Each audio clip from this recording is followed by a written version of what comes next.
अगर कहीं ज्यादा हो और संयोग से धर्मपत्नी जी से कह दिए आपको भी चलना है, तो पता चला आपको आधे घंटे के अंदर पहुंचना है, तो आप निश्चित रूप से 1.5 घंटे के बाद ही पहुंचोगे। थोड़ी तो रुक जाओ भाई, तैयार हो जाने दो। अब तैयार होने लगती अगर तुम कहीं श्रृंगार करने लगती तो मेरा तो पूरा रस ही फीका पड़ जाता। इसलिए मैंने यही चोरी की कि मैंने आपसे बताया नहीं और बिन बताए ही मैं चला गया उत्सव को देखने के लिए। महाराज अकेले ही भाग गया। हमने सुना है कथा में जब भी जाओ तो कम से कम 2 जन को लेके जाओ ना, ये कथा का नियम है। 1 जन को और साथ में लेके जाना चाहिए। क्यों? देखो कथा सुनने से तो लाभ मिलता ही है, लेकिन आप अगर किसी को कथा सुनने के लिए प्रेरित करते हो या उसको साथ में लेके आते हो तो फल दुगना हो जाता है। अगर न लेके आए तो हानि क्या है?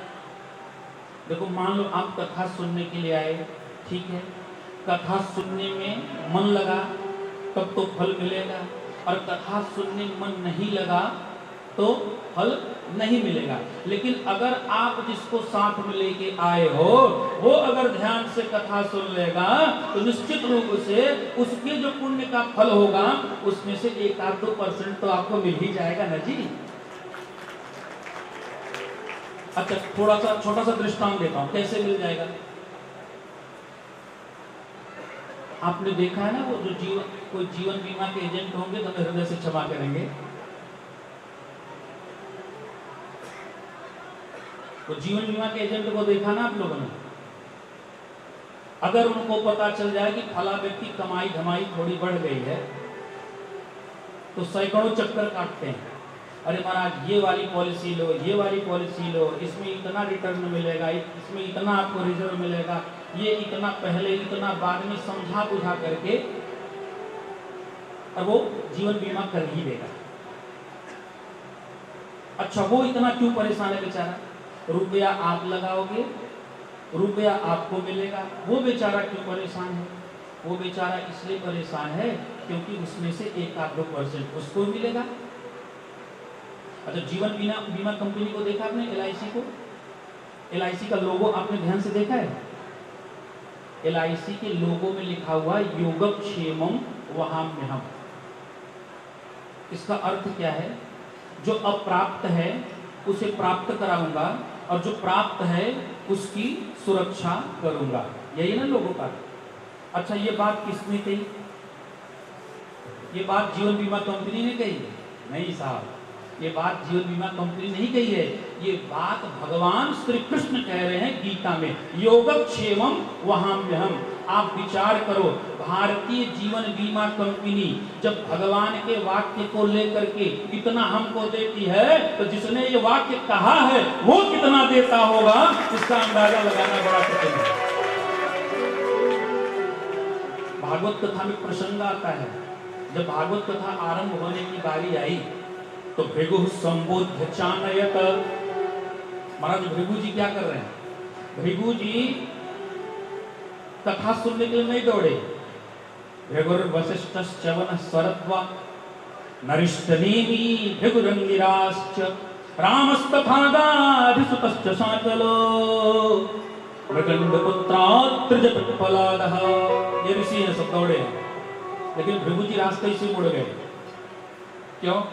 भृगु जी ने कहा हमें बड़ा क्रोध आता है, कहीं ऐसा न हो कथा सुनने मन न लगे, लेकिन फल तो पूरा पूरा मिलना चाहिए ना भैया। तो क्या किया? भृगु संबोध्य, जो बड़े थे उन्हें प्रणाम किया, चलो चलो कथा सुननी चाहिए, कथा सुनो कथा सुनो। और जो छोटे थे उनको डांट फटकार लगाई, क्या करते हो घर में बैठे, चलो कथा सुनो। क्यों? क्योंकि जब जीवन बीमा कंपनी 2% देती है तो अगर भगवान 2% देने लगेंगे तो अपन राम तो घर में ही बैठे बैठे माला माल हो जाएंगे। इसलिए खुद सुनने आइए और दूसरों को भी साथ में लेकर के आइए। माता पार्वती जी ने कहा महाराज आप हमें छोड़ के गए सो तो ठीक है, पर एक बात बताना, आप साथ में किसी को नहीं ले गए? बोले नहीं नहीं लेके गया था ना। बोले किसको? काग भुसुंडी संग मधो, काग भुसुंडी संग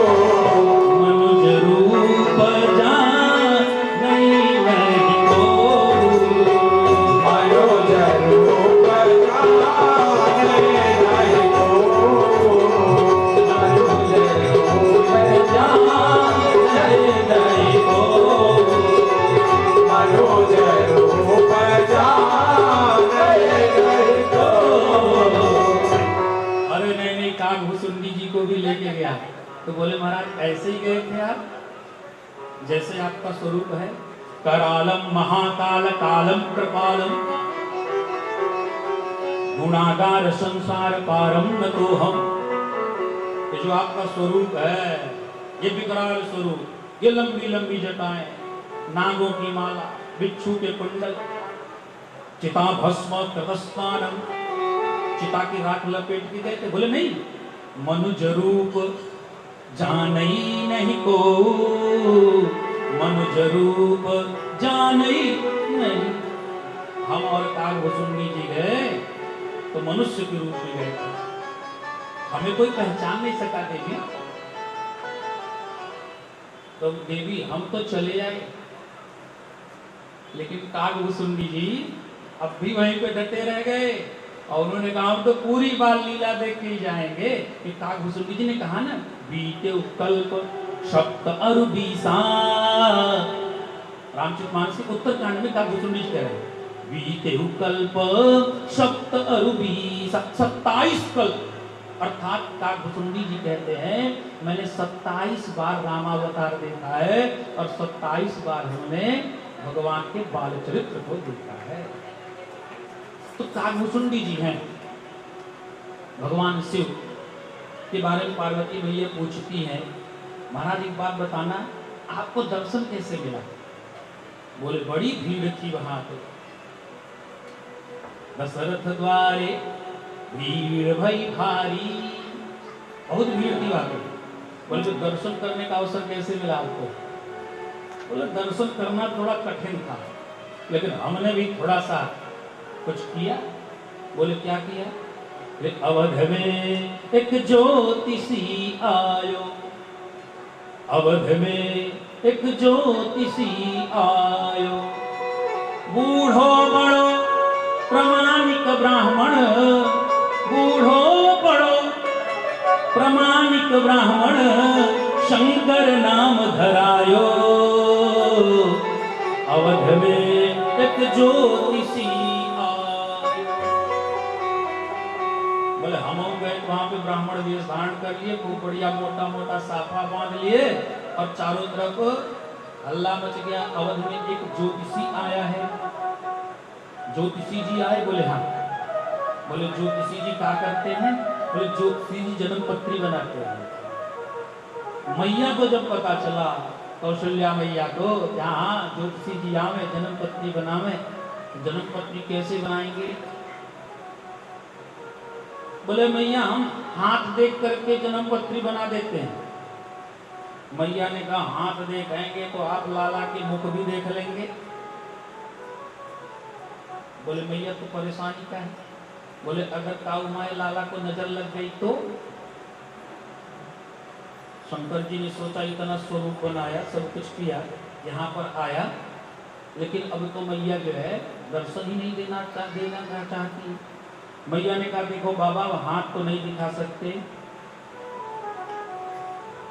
बाबा बोले मैया हम पैर की रेखन को भी देख करके जन्म कुंडली बना दें, या भाग्य रेखा मस्तिष्क में होए, वाय रेखा हाथन में और वाय रेखा पैरन में भी होवे हैं।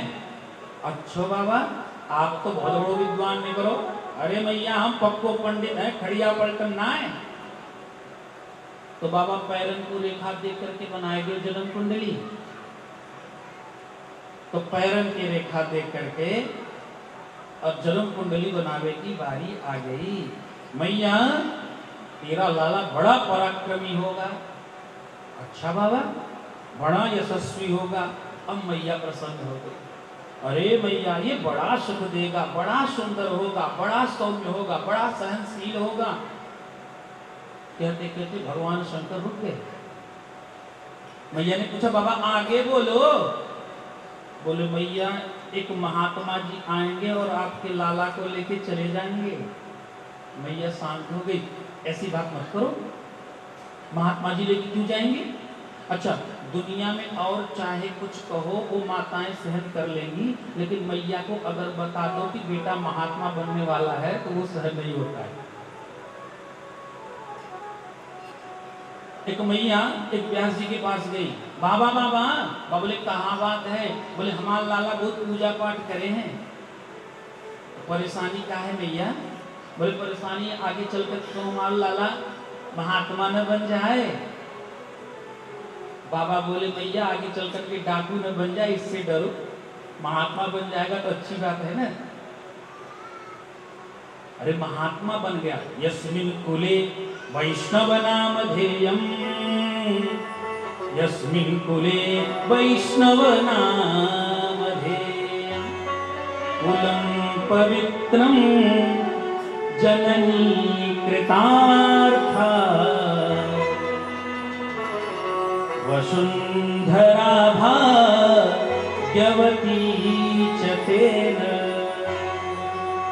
वो कुल पवित्र हो जाता है, वो घर पवित्र हो जाता है, वो गांव, वो नगर, वो पुर पवित्र हो जाता है जिस कुल में, जिस नगर में, जिस ग्राम में एक वैष्णव पैदा होता है, एक महात्मा पैदा होता है।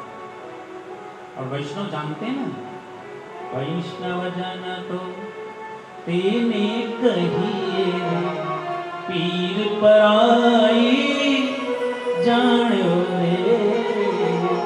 वैष्णव जन तो तेने कहिए, पीर पराई जानो। नरसिंह मेहता जी का एक भजन है, कितनी प्यारी ध्वनि है, कितनी सुंदर शब्दों का समन्वय किया, चयन किया। नरसिंह मेहता जी का एक भजन है, जब करताल पे गाते थे भगवान प्रकट हो जाते थे। कि संत महात्मा कहीं गए नहीं संसार से। हमारी आंखें कमजोर हो गई, हमारे कान कमजोर हो गए। मीरा के घुघरू आज भी बजते हैं, तो हमारे कान सुन नहीं पाते। नरसिंह मेहता जी करताल आज भी बजती है, तो हमारे कान सुन नहीं पाते हैं। बड़ा प्यारा भजन, महात्मा गांधी इस भजन को गाते थे। वैष्णव जन तो तेने कहिए, पीर पराई जानो रे। सच्चा वैष्णव वो है जो दूसरे के पीड़ा का अनुभव कर ले।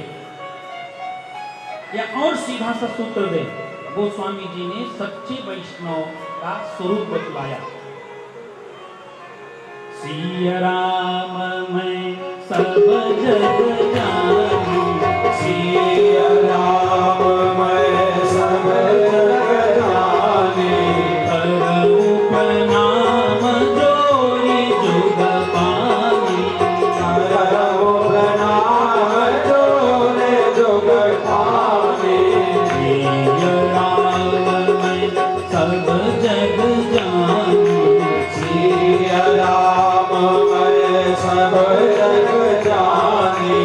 करऊं प्रणाम जोरी जुग पानी, करऊं प्रणाम जोरी जुग पानी। सिया राम मैं सब जग जानी।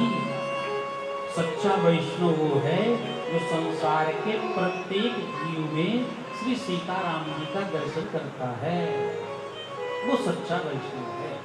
तो ऐसा वैष्णव जहाँ पे उत्पन्न हो वो तो कुल पवित्र हो जाता है। पर लोग डरते हैं, कहीं मेरा बेटा महात्मा न बन जाए। अब मैं दूसरे की क्या बात करूं, मैं अपनी बात करता हूं। मैं जब छोटा था, मेरी अवस्था 10 या 11 वर्ष की थी, तो संस्कृत पढ़ने की मेरी इच्छा हुई और मेरे पिताजी ने मेरा नाम लिखवा दिया एक गुरुकुल में। कोई बड़े ही महान संत रहे महर्षि महेश योगी जी, उनका एक वेद महाविद्यालय चलता था, वेद विश्वविद्यालय चलता था इलाहाबाद में, प्रयाग की धरती पे, नहीं। तो वहां पे जो वेद पाठी हुआ करते थे वो पीले कपड़े उनको मिलते थे संस्था की तरफ से, वो पीले कपड़े ही पहनते थे। तो पीली धोती, पीला कुर्ता, पीली टोपी, पीली शाल, पीला स्वेटर, सब कुछ पीला ही मिलता था। एक बार माँ का मेला चल रहा था, तो हमारी मैया भी कल्पवास करने आई थी। तो मैया ने हमारे पिताजी से कहा हमें दिखा दो उसे। तो हमारे पिताजी हमारी माता को लेकर चले आए महर्षि महेश योगी में। और जब आए हमारी मैया देखी तो पीले पीले कपड़े देख करके हमारी मैया डर गई, तो महात्मा बन गए। अरे हमने कहा हम पढ़ने आए, महात्मा बनने नहीं आए यहाँ। अरे पीला पीला कपड़ा तो महा मैया का भाव है, वात्सल्य है। माता के भाव को समझना बड़ा कठिन होता है। माँ तो माँ होती है ना,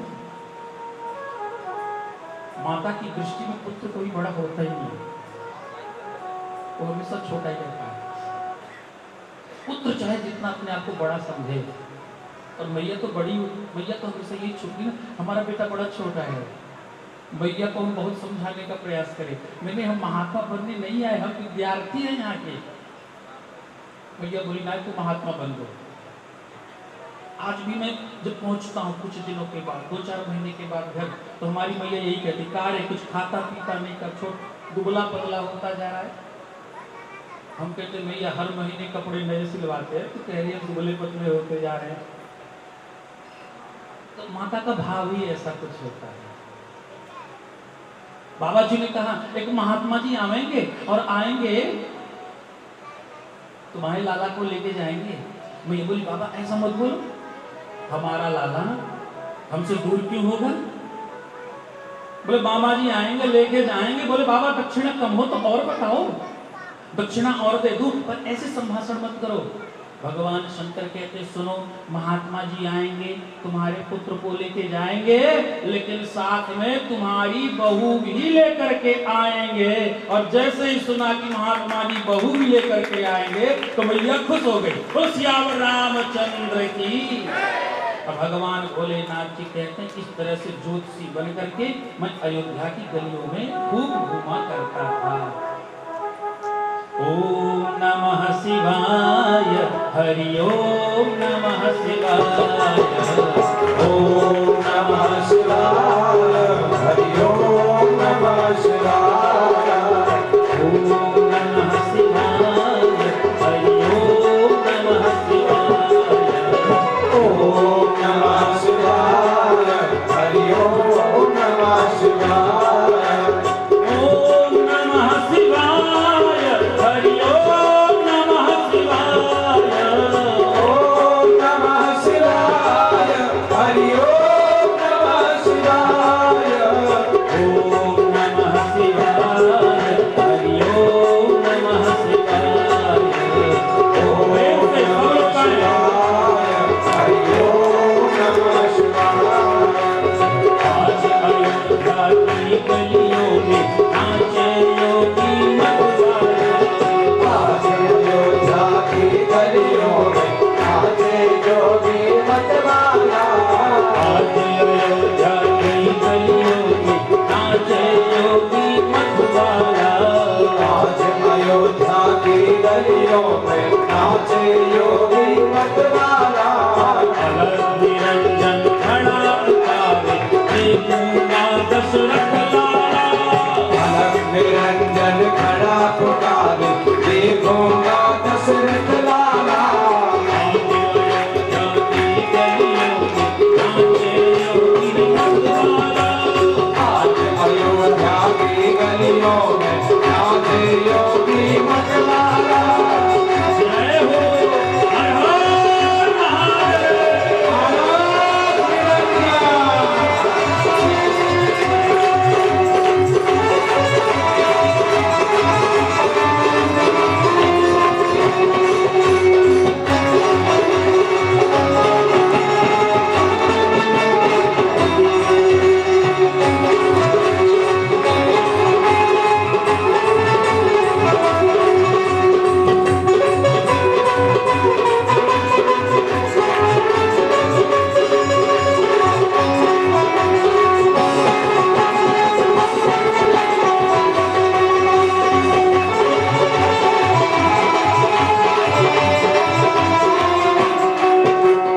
शैली सिंधी लिए हाथ में और डमरू त्रिशूल। शैली शक्ति लिए हाथ में और डमरू त्रिशूल। शैली सिंधी लिए हाथ में और डमरू त्रिशूल। शैली शक्ति लिए हाथ में और डमरू त्रिशूल। क्षमा क्षमा क्षम नाचे योगी, दर्श की मन में चाह लिए। क्षमा क्षमा क्षम नाचे योगी, दर्श की मन में चाह लिए।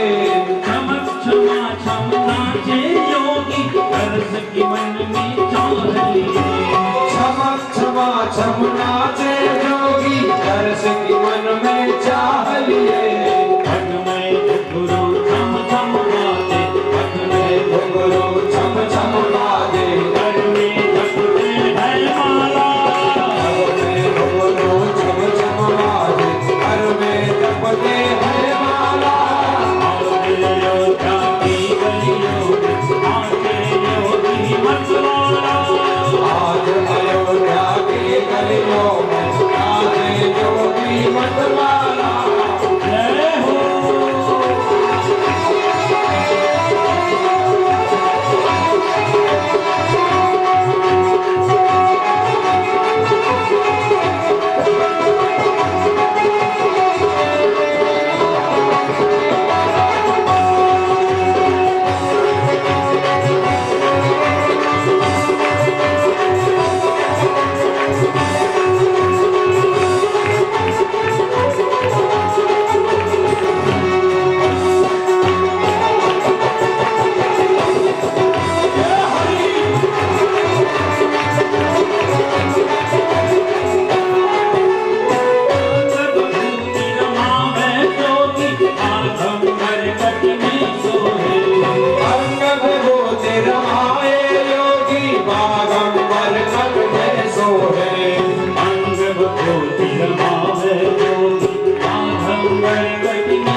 बोलो उमापति महादेव की जय।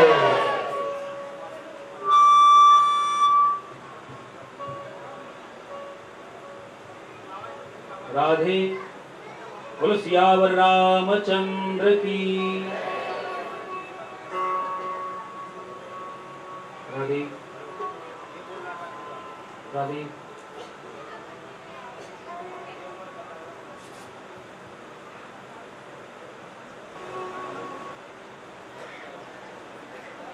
राधे।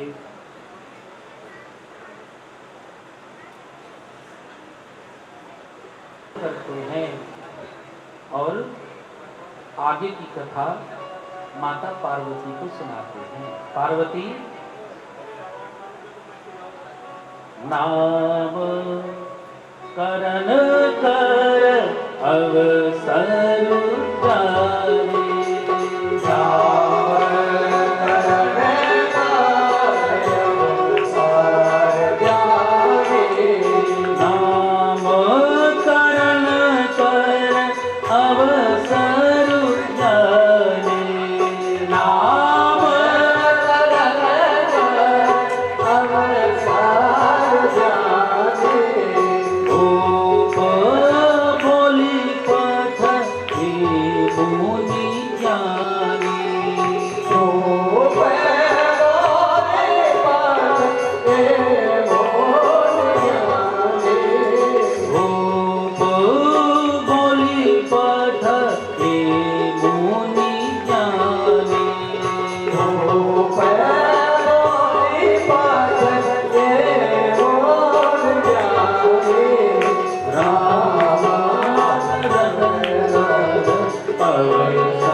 समय व्यतीत होता रहा।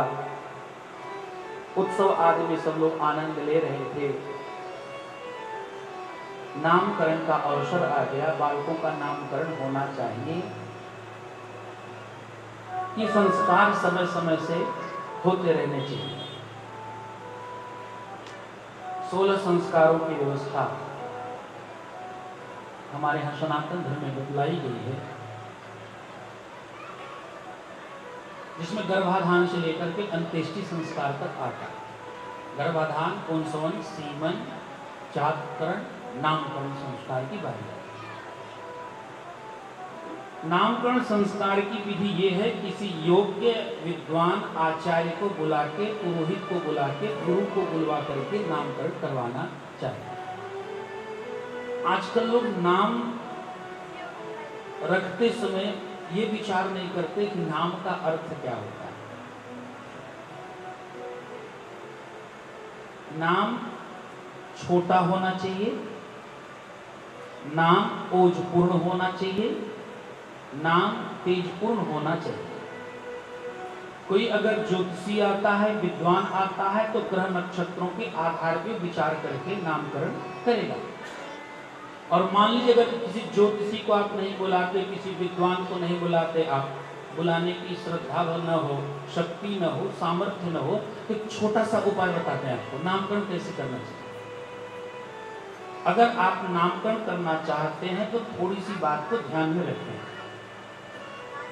नाम जब भी रखने लगे तो पिता, पितामह, प्रपितामह के नाम में से एक अक्षर होना चाहिए। पिता, पितामह, प्रपितामह, 3 जन के नाम में से एक अक्षर जरूर होना चाहिए पुत्र के नाम। दूसरी बात, एक अक्षर ब्रह्म का होना चाहिए, एक अक्षर भगवान के नाम का होना चाहिए। चाहे राम के नाम में से निकालो, चाहे कृष्ण के नाम में से निकालो, चाहे राधा के नाम में से, चाहे माता जानकी जी के नाम में से, किसी के भी नाम में से एक अक्षर निकालो और एक अक्षर और निकाल करके कम से कम 3 अक्षर का नाम रखें, और नहीं तो और ज्यादा जितने अक्षर का हो सके नाम रखना चाहिए। ये सीधी सी विधि है। गुरु वशिष्ठ जी को निमंत्रण दिया गया है, आमंत्रित किया गया है, श्रद्धा सहित, भाव सहित गुरुदेव भगवान आए हैं। और गुरुदेव भगवान आए तो नामकरण करने की बारी आई। और जब नामकरण करने की बारी आई तो वशिष्ठ जी विचार करने लगे, क्या नाम रख दें। क्यों? क्योंकि इनके अनेक नाम हैं, अनेक रूप हैं, अनेक वर्ण के होकर के बार बार ये आते हैं, इसलिए इनका नामकरण क्या करें। वशिष्ठ जी सोचने लगे। इनके नाम अनेक अनूपा, इनके नाम अनेक अनूपा, इनके नाम अनेक अनूपा, इनके नाम अनेक अनूपा। मैंने पता समतियान रूपा, मैंने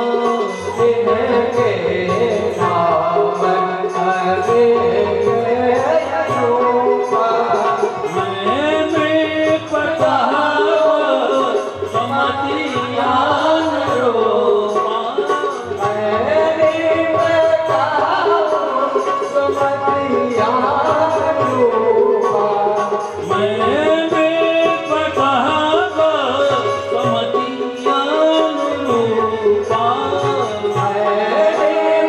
पता समतियान रूपा।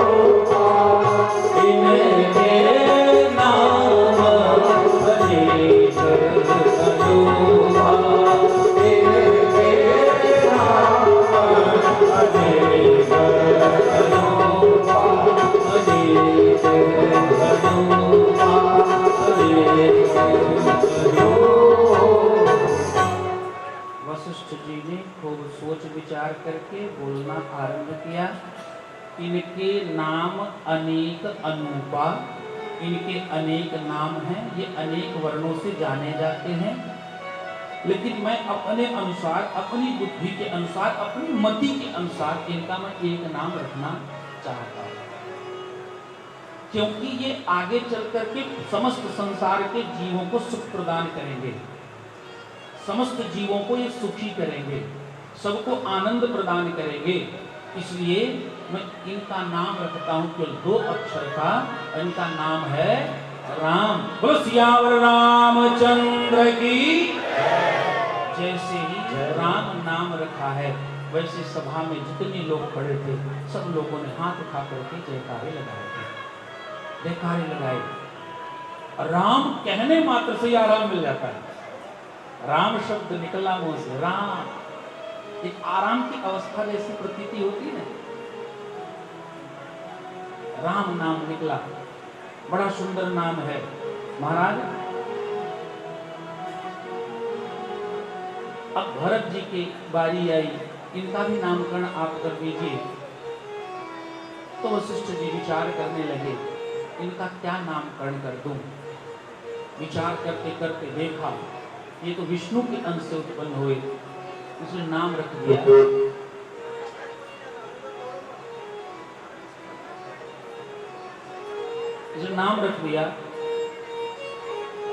भरत।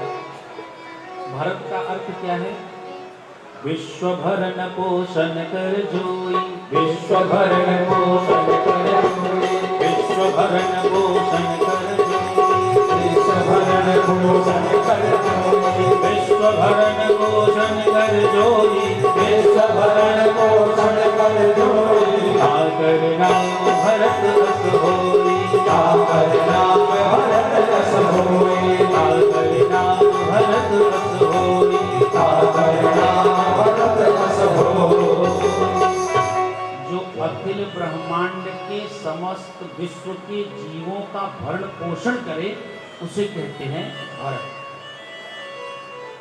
भरत जी त्याग की मूर्ति है। भरत वो है जिसके अंदर त्याग है।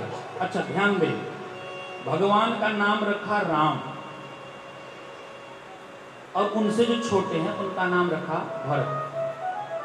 राम कितने हैं? राम 3 हैं। कौशल्या नंदन राम, भगवान कृष्ण के बड़े भैया राम, और परशु सहित बड़ा नाम तुम्हारा परशुराम। 3 राम हुए, और भरत भी 3 है। कौन? एक रामचरितमानस के भरत, एक भागवत के भरत, एक अभिज्ञान शाकुंतलम के भरत, कालिदास जी के भरत। 3 राम हुए हैं और 3 भरत भी हुए हैं। अच्छा, ये जो भरत हैं, जो रामचरितमानस के भरत हैं, ये त्याग की मूर्ति है, और ये इनका सिद्धांत ये कि त्याग में शांति है, अर्जन में नहीं। जो त्याग करता है वही सुखी होता है, और जो केवल अर्जित करता रहता, जो संग्रही है, वो सुखी नहीं हो पाता। उसे हमेशा मन में इच्छा ये लगी रहती, और मिले और मिले और मिले, और ज्यादा कहां से उठा लाए, इस तरह के भाव आते रहते हैं। नंदवंश में राजा हुआ नंद, नाम सबने सुना होगा। नंद ने पूरी प्रजा को लूटा, अपनी प्रजा को लूटा उसने, और प्रजा को लूट लूट करके धन उसने एकत्रित किया। उसने अपने महामंत्री से पूछा, ऐसा तो कोई नहीं जिसके पास धन हो, मेरी प्रजा में ऐसा कोई तो नहीं जिसके पास धन शेष हो। महामंत्री ने कहा नहीं, कोई शेष नहीं बचा। ये पता कैसे चला कि कोई नहीं है? किसी के पास तो पैसे होंगे ना, ये पता कैसे चलेगा? तो नंद ने कह दिया, सुनो, महामंत्री से कहा तुम ले जाओ ऊंट बेचो गांव में, और 1 रुपए में 10 ऊंट, पता चलेगा धन किसके पास है। ऊंट बेचने वाला व्यवसायी गांव में आया, 1 रुपए का 10 ऊंट, 1 रुपए का 10 ऊंट। लोग कहते भैया पैसे नहीं, ऊंट कहां से खरीदे? एक छोटा सा बच्चा है 5-7 वर्ष का, जिसके पिता की मृत्यु अभी 3 महीने पहले हुई थी। वो मचल गया मैया के आंचल को पकड़ के, मैया मुझे ऊंट खरीद दे, मैया मुझे ऊंट खरीद दे। मैया कहती कैसे ऊंट खरीद दूं, सारा धन तो नंद उठा के लेके चला गया। और भैया मुझे ऊँट चाहिए, मुझे ऊँट चाहिए। रोता रोता बालक कह बैठता है, अगर पिताजी होते तो निश्चित रूप से हमारे लिए ऊँट खरीद करके लाते, पर तुम मैया मुझे ऊँट क्यों नहीं दिलाती है। माँ रोने लगी, पैसे नहीं है। माता को याद आई, नंद ने इतना लूटा था लोगों को, इतना लूटा था कि लोगों के पास स्मशान घाट का कर चुकाने तक की धन राशि नहीं थी किसी के पास, लकड़ियां एकत्रित करने तक की धनराशि नहीं थी। उस माता ने अपने पति को जमीन में गाड़ दिया था और गाड़ते समय मुख पे एक सिक्का रख दिया था, और कुछ नहीं है तो कम से कम एक सिक्का ही सही। मैया को याद आया वो सिक्का तो पड़ा ही होगा। उसने अपने 3 वर्ष 3 महीने पूर्व जिस पति को गाड़ा था उस खड्डे को खोदती है और खोद करके उसमें से एक सिक्का निकालती है। एक सिक्का निकाल करके लाती व्यवसायी को देती है, 10 ऊँट खरीद लेती है। राजा ने पूछा ऊँट खरीदने वाला कौन है? बोले एक विधवा है। नंद ने कहा उसे पकड़ लाओ। पकड़ करके लाया गया, और जब पकड़ करके लाया गया तो नंद पूछता है तेरे पास 1 रुपए बचे कहाँ से?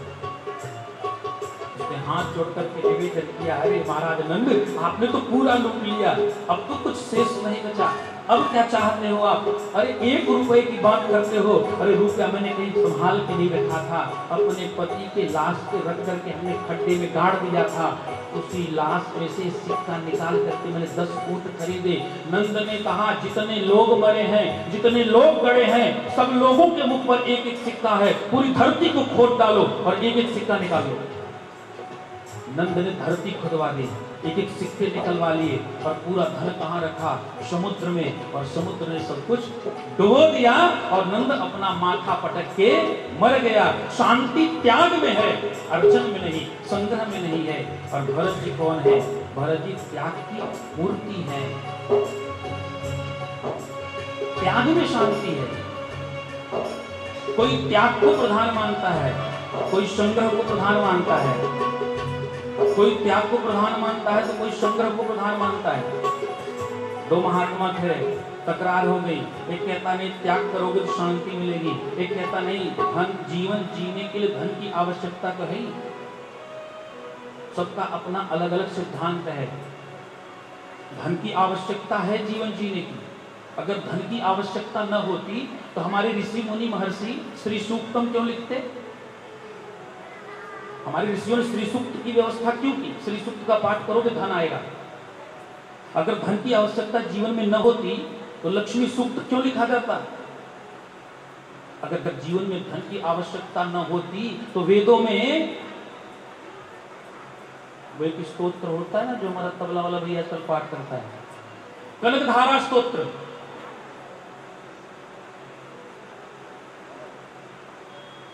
कनकधारा स्तोत्र क्यों लिखा गया?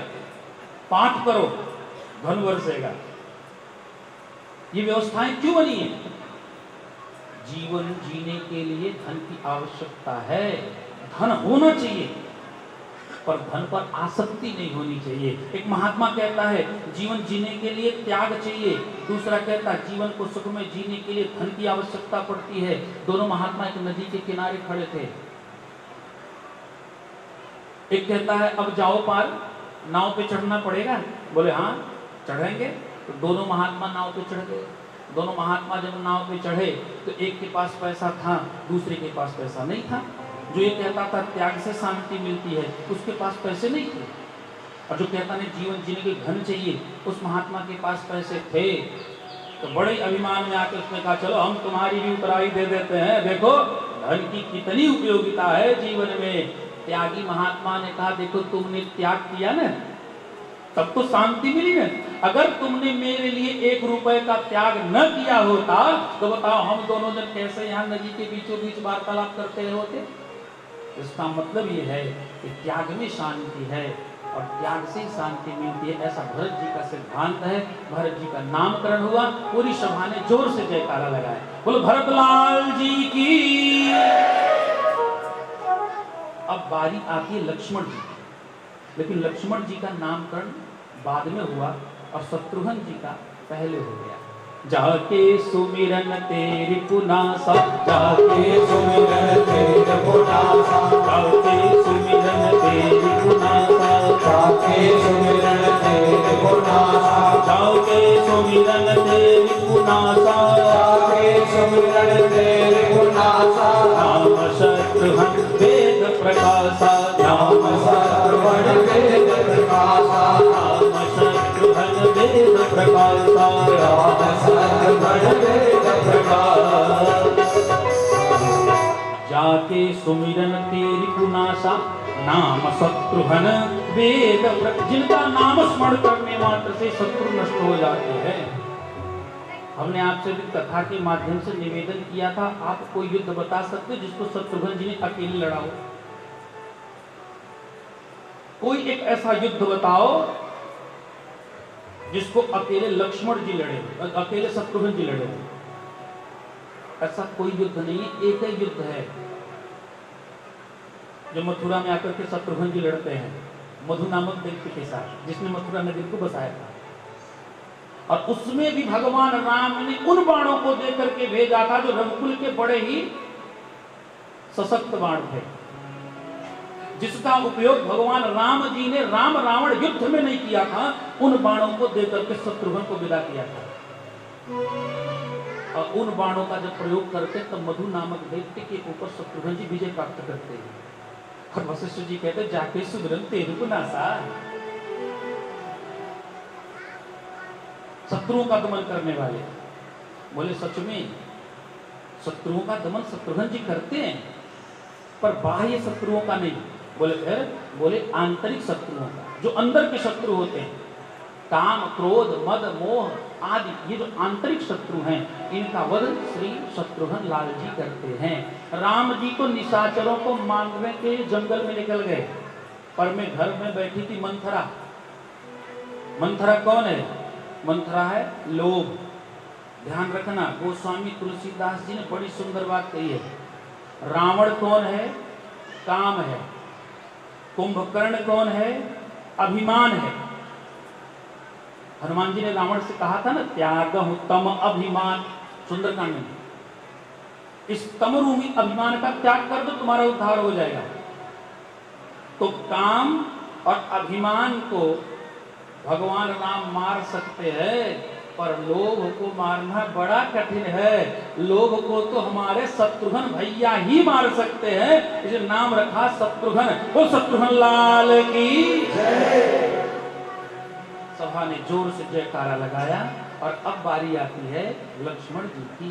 लक्षण धाम राम प्रिय, लक्षण धाम राम प्रिय, लक्षण धाम राम प्रिय, लक्षण धाम राम प्रिय, लक्षण धाम राम प्रिय, लक्षण धाम राम प्रिय, सकल जगत आधार, सकल जगत आधार, गुरु वशिष्ठ तेहि राख्यो, गुरु वशिष्ठ तेहि राख्यो, गुरु वशिष्ठ तेहि राख्यो, गुरु वशिष्ठ तेहि राख्यो, लक्ष्मण नाम उदार, लक्ष्मण नाम उदार, लक्ष्मण नाम उदार, लक्ष्मण नाम उदार,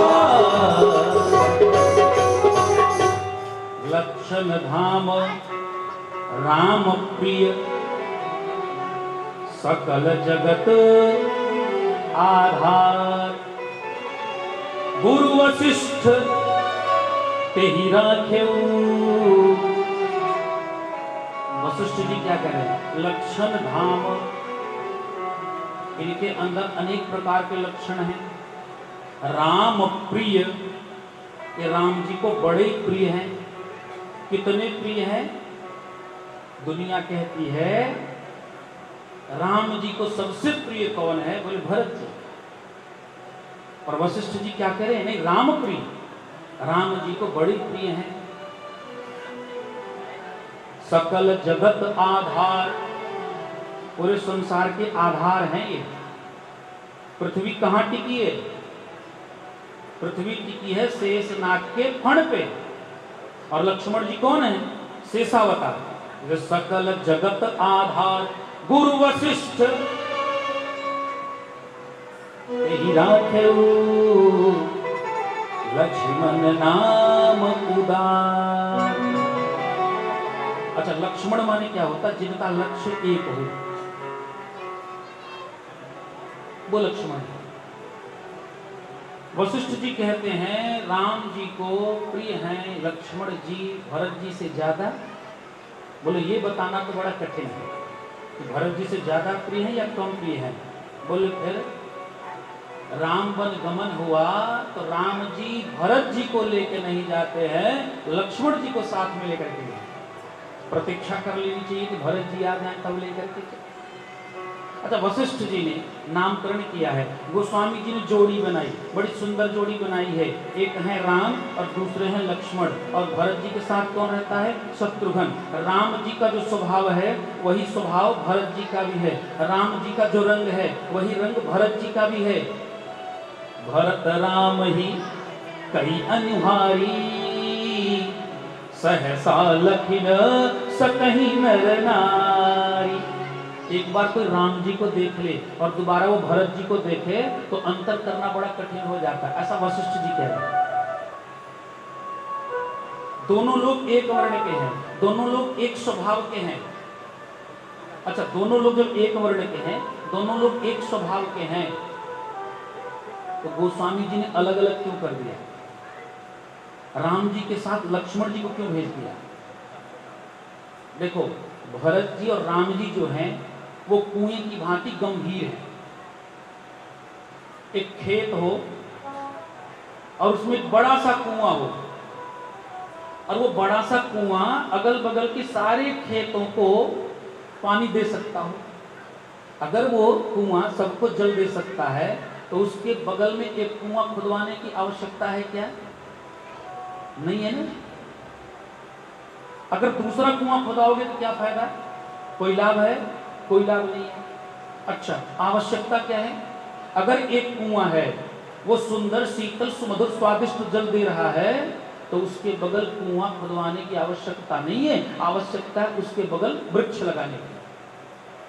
कुएं का पानी पिएंगे और वृक्ष की छाया में बैठ करके लोग विश्राम करेंगे। तो राम जी कौन है? बोले राम जी कुएं की भांति है। भरत जी कौन है? बोले कुएं की भांति है। लक्ष्मण जी कौन है? बोले लक्ष्मण जी वृक्ष की भांति हैं। बोले इसलिए कुएं के बगल में वृक्ष ले जाकर के खड़ा कर दिया ताकि सब लोगों को शांति और सुख दोनों मिलता रहे, कोई परेशानी न आवे। दूसरी बात, राम जी विनम्र स्वभाव के हैं, लक्ष्मण जी थोड़े तीक्ष्ण स्वभाव के हैं। गोस्वामी तुलसीदास जी ने सोचा होगा अगर राम और भरत को मिला देंगे तो संसार में क्रांति नहीं आएगी। संसार में अगर क्रांति लानी है तो राम और लक्ष्मण जी को एकत्रित करो। अच्छा, राम जी को भरत जी बड़े प्रिय हैं। गोस्वामी जी उपमा देते हैं, कितने प्रिय हैं? राम जी के जो चरणारविंद हैं वो कमल के पुष्प की भांति हैं। तो लोग पाठ करते हैं ना, नवकंज लोचन कंज मुख कर कंज पद कंजारुणम।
नाभ कंज लोचन कंज मुख कर कंज पद। राम जी के चरणारविंद कैसे हैं? कमल के पुष्प की भांति है। यह कमेटी वाले कह रहे हैं जिन माताओं के सामने अगर थोड़ी भी जगह बची हो तो वो आगे चले आवे, पीछे थोड़ी और जगह छोड़े ताकि अन्य लोगों को बैठने की सुविधा हो जाए। और जिन भाइयों के सामने जगह थोड़ी बची हो वो थोड़ी आगे आ जाए, थोड़ी थोड़ी आगे आ जाए, सबको व्यवस्थित हो जाए। बोलो वृंदावन बिहारी लाल की। भगवान राम जी के चरणारविंद कैसे हैं? कमल के पुष्प की भांति हैं। अब भरत जी कौन है? भरत जी हैं भंवरा, भरत जी हैं भ्रमर। राम जी के चरणारविंद कमल के पुष्प। और भ्रमर को क्या चाहिए? भ्रमर को चाहिए पुष्प। अच्छा, भ्रमर को जब पुष्प चाहिए तो अगर भ्रमर को पुष्प न मिले तो क्या भ्रमर जीवित नहीं रह सकता? भ्रमर को अगर फूल न मिले रस चूसने के लिए तो भी भ्रमर दुख सह करके जीवित रह सकता है, कोई परेशानी ज्यादा नहीं आएगी। वियोग जन्य दुख तो होगा लेकिन मृत्यु नहीं होगी। लेकिन लक्ष्मण जी कौन है? दंड समान भयऊ जस जाता रघुकुल। रघुकुल की जो पताका है उसके दंड कौन है? श्री लक्ष्मण जी है। अगर झंडा बड़ा सुंदर हो, झंडा बड़ा ही सुंदर हो, झंडा बहुत ही अच्छा हो, लेकिन अगर उसका डंडा ठीक नहीं है तो झंडा बेकार है। तो लक्ष्मण जी कौन है? बोले दंड समान भयऊ जस जाता। दंड समान, लक्ष्मण जी है डंडा और राम जी हैं झंडा, इसलिए दंड को झंडे के पास ही हमेशा रहना चाहिए। ये लक्ष्मण जी सदैव राम जी के साथ में ही रहते हैं, उनको अलग नहीं किया जा सकता है। बड़े प्रेम से नामकरण किया और पूरी सभा ने लक्ष्मण जी के नाम का जोर से जयकारा लगाया। बोल लखन लाल की। व्यापक ब्रह्म निरंजन निर्गुण विगत विनोद। सोज प्रेम भगति बस कौशल्या के गोद। परंपरा पर परब्रह्म परमात्मा श्रीमद् नारायण निर्गुण निराकार जो आज सगुण साकार के रूप में परिवर्तित हुआ। निर्गुण निराकार सगुण साकार कैसे बनता है? हमने आपसे निवेदन किया था, जब तापमान शून्य के नीचे पहुंच जाए तो क्या होता है? पानी बर्फ बन जाता है। उसी तरह से परब्रह्म परमात्मा श्रीमन नारायण जो निर्गुण निराकार है वो सगुण साकार रूप लेकर के आता है। और आज माता कौशल्या की गोदी में वो क्रीड़ा कर रहा है। माता कौशल्या जी बालक को लेकर के बहुत ही सुंदरता के साथ से निहार रही हैं। और एक बार की बात है, एक बार जननी अघवाए। एक बार जननी अघवाए। एक बार जननी अघवाए। एक बार जननी अघवाए। करी श्रृंगार पलना पौढ़ाए।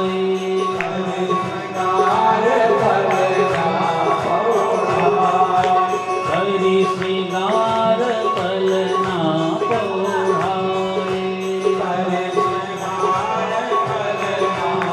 पौढ़ाए। हरि श्रृंगार पलना पौढ़ाए।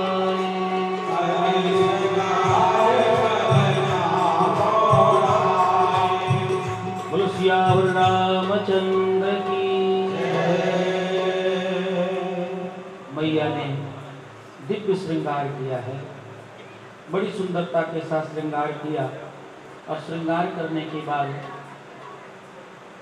मैया ने पालने में रामलला जी को डाल दिया है। और पालने में डाल करके मैया धीरे धीरे छोटा देने लगती है। राम ललना मोरे राम ललना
झूली रहे राम लला।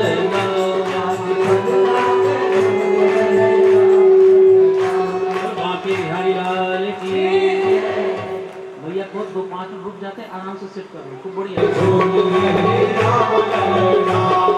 राम ललना मेरे राघव ललना, राम ललना मेरे राघव ललना, राम ललना मेरे राघव ललना, राम ललना मेरे राघव ललना। पलना में झूल रहे राम ललना। प्रेम से ताली से बजाओ। राम ललना, पलना में झूल रहे राम ललना। आज पलना में झूल रहे राम ललना। हरि बोल।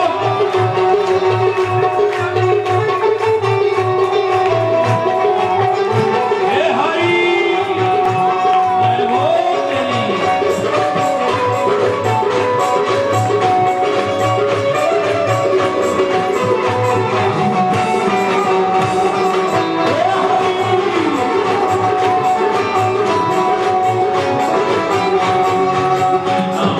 माधुरी बालक देखा दिया, महादुई बालक देखा, माधुरी बालक देखा।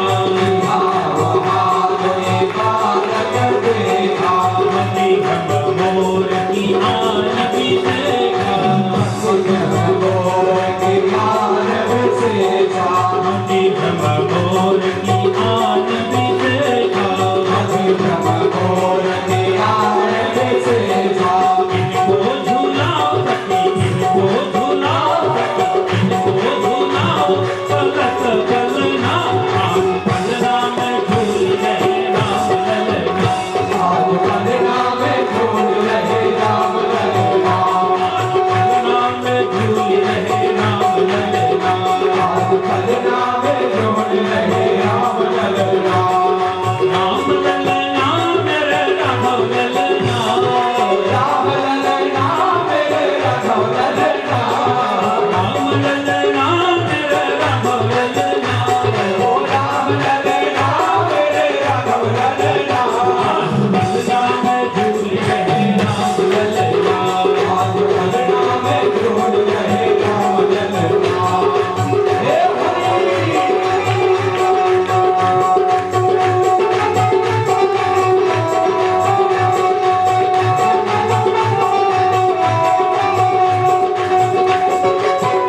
बेलना